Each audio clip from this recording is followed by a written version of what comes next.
नमस्कार विद्यार्थी मित्रांनो, स्वागत आहे तुमचं आपल्या बी रँकर या यूट्यूब चॅनलवरती। आज आपण पाहणार आहोत भारतातील नदी प्रणाली। यामध्ये आपण तिचे स्वरूप, मुख्य नद्या व उपनद्या इत्यादींची माहिती घेणार आहोत। तत्पूर्वी आपण भारताच्या जलप्रणालीशी संबंधित काही महत्त्वाची माहिती आपण आता पाहणार आहोत। भारताच्या प्रमुख जलविभागाची लांबी 2736 किलोमीटर एवढी आहे। हा जलविभाजक कन्याकुमारीपासून सुरू होऊन हरिद्वारच्या शिवालिक टेकड्यापर्यंत पसरलेला आहे। भारतातील नदी प्रणालीचे प्रमुख दोन भाग पडतात। एक, बंगालच्या उपसागराला मिळणाऱ्या नद्या। दोन, अरबी समुद्राला मिळणाऱ्या नद्या। त्यामध्ये हिमालयन नदी प्रणाली व भारतीय पट्टरावली नदी प्रणाली याचे दोन प्रमुख भाग पडतात। हिमालयन नदी प्रणाली यामध्ये सिंधू नदी प्रणाली, गंगा नदी प्रणाली व ब्रह्मपुत्रा नदी प्रणाली इत्यादीचा समावेश होतो। तर भारतीय पट्टरीवरील नदी प्रणालीमध्ये गोदावरी नदी, कृष्णा नदी, महानदी, साबरमती नदी, मही नदी, तापी नदी, लुनी नदी व वैतरणा नदी इत्यादी नद्यांचा समावेश होतो। आज आपण या व्हिडिओमध्ये हिमालयन नदी प्रणालीमधील प्रमुख 3 नद्या व त्यांच्या उपनद्या व त्यासंबंधी काही महत्त्वाची माहिती पाहणार आहोत। प्रश्न पहिला, पश्चिम तिबेटमध्ये बोखरचू या हिमनदीपासून डॅश डॅश या नदीचा उगम होतो। Option A Ganga, option B Sindhu, option C Godavari, option D Brahmaputra. या प्रश्नाचं उत्तर आहे ऑप्शन बी सिंधू। सिंधू नदी। आता आपण पाहूया सिंधू नदीशी संबंधित काही महत्त्वाची माहिती। उगम। या नदीचा उगम मानसरोवराजवळ कैलास पर्वताच्या उत्तर उतारावर पश्चिम बोखरचू या हिमनदीपासून पश्चिम तिबेटमध्ये होतो। उगमापासून ही नदी सुमारे 257 किलोमीटर अंतर ट्रान्स हिमालय विभागातून वाहते। त्या मार्गाला सिंगे खबाब असे म्हणतात।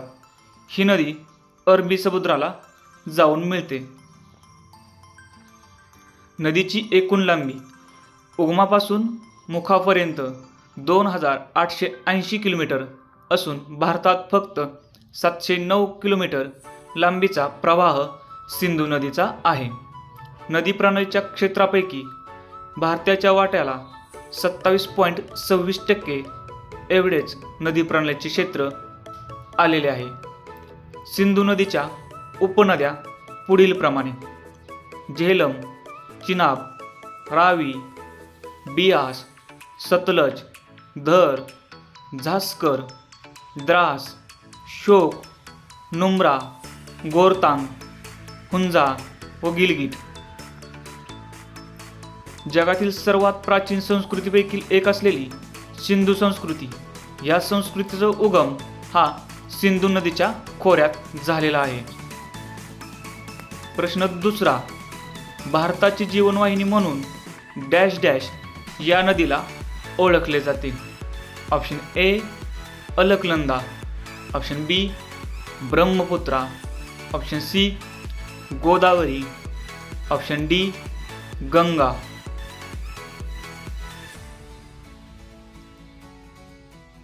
या प्रश्नाचं उत्तर आहे ऑप्शन डी गंगा। आता आपण पाहणार आहोत गंगा नदीच्या संबंधातील काही महत्त्वाची माहिती। उगम। या नदीचा उगम उत्तराखंडच्या उत्तरकाशी जिल्ह्यातील गंगोत्री हिमनदीच्या टोकाशी हिमगुहेतून होतो। नदीची एकूण लांबी 2525 किलोमीटर एवढी आहे। नदी प्रणालीचे एकूण क्षेत्र भारतामध्ये 8,61,404 चौरस किलोमीटर एवढे आहे.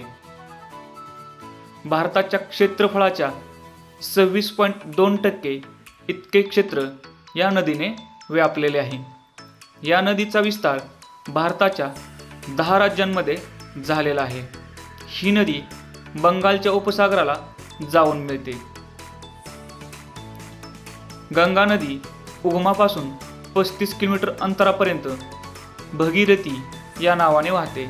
त्यानंतर 140 किलोमीटर गेल्यानंतर तिला देवप्रयाग येथे अलंगनंदा ही दुसरी नदी येऊन मिळते.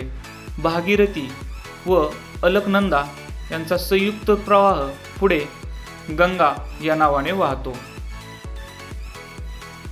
या नदीला ब्रह्मपुत्रा नदी वांगलोदोजवळ मिळते व ती पुढे पद्मा या नावाने वाहते. गंगा नदीच्या प्रमुख उपनद्या पुढील प्रमाणे: यमुना, घागरा, क्षोण, दामोदर, गंडक, कोसी, बुरी, रामगंगा, महानंदा व तामसा. प्रश्न तिसरा. ब्रह्मपुत्रा नदी उगम डॅश डॅश या हिमनदीतून उगम पावते. Option A Bokharchu, option B Chemayungdung, option C लासोहो, ऑप्शन डी नियांगहो. या प्रश्नाचं उत्तर आहे ऑप्शन बी चेमायंगडुम. आता आपण पाहणार आहोत ब्रह्मपुत्रा नदीशी संबंधातील काही महत्त्वाची माहिती. उगम: तिबेटमध्ये कैलास पर्वत श्रेणीमध्ये चेमायुंगडुंग या हिमनदीतून होतो. नदीची एकूण लांबी 2960 किलोमीटर असून भारतामध्ये हा नदी प्रवाह 725 किलोमीटर एवढा आहे. ब्रह्मपुत्रा नदीच्या काही प्रमुख उपनद्या पुढील प्रमाणे: सुबनसिरी, भरेली, शुकांशो, मानस, दिहांग, धनसरी, दिसांग, दिखू, चंपावती, सरलभंगा, कोपिली इत्यादी. सुबनसिरी, भरेली, मानस, चंपावती, सरलभंगा, शुकोंशो, कोपिली, दिसांग, दिखू, धनश्री, दिहांग ह्या प्रमुख उपनद्या आहेत. ही नदी भारत व भारताबाहेरील भागात वेगवेगळ्या नावाने ओळखली जाते, जसे की लोहित्य म्हणजेच लाल रंगाची नदी, नाम दाओ फी म्हणजे तारकांची नदी. चीनी लोक या नदीला यालू स्तांगुपू या नावाने ओळखतात. या नदीला तिबेटमध्ये स्तांगपो म्हणजेच शुद्ध करणारी नदी या नावाने ओळखले जाते. भारतामध्ये अरुणाचल प्रदेशात दिहांग, आसाममध्ये ब्रह्मपुत्रा तर बांगलादेशमध्ये जमुना या नावाने ब्रह्मपुत्रा नदीला ओळखले जाते. तसेच आसामी लोक अनेकदा या नदीचा उल्लेख दर्या या नावानेच करतात.